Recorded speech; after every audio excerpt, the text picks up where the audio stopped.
মাম্মা কোথায় যাচ্ছ? মামার বাড়ি যাচ্ছ একা একা? পারবে যেতে? এদিকে তাকাও, তুমি একা একা মামার বাড়ি যেতে পারবে? তাই ভয় করবে না? তোমার ব্যাগে কি কি আছে আমাকে একটু দেখাও। মেকআপ? ওরে বাপরে, তোমার ব্যাগে মেকআপ? ও দেখে কি কি মেকআপ আছে একটু দেখাও আমাকে। কি কি আছে একটু ব্যাগে দেখাও।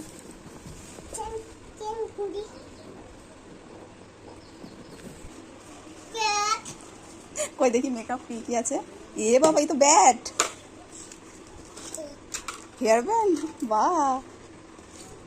ও একটা চুড়ি, পকেট, রিং। এগুলো কি বলেছিস তুই? হ্যাঁ, আর এই চেনের মধ্যে কি আছে? কই দেখি দেখি এবার এই চেনের মধ্যে কি কি আছে। টেডি, আর কি আছে? আর কিছু নেই? এই চেনটার মধ্যে দেখো আর কি আছে, দেখো। আর ও বাবা, নাকের ড্রপ, হ্যাঁ এটা খুব কাজের জিনিস, আমার মামামের এখন ঠান্ডা লেগেছে, এটা খুব দরকার। আর দেখি আর কি কি আছে, দেখো। এই সব এর মধ্যে ভরে নিয়েছো? এই মা, তো দেখি এর মধ্যে কি আছে। ওরে বাবা, তাই তো মেকআপ আছে, তোকে দেখি। ওরে বাপরে, মেকআপ, চিরুনি। আচ্ছা ঠিক আছে ঠিক আছে, ঢুকিয়ে দিচ্ছি, নাও।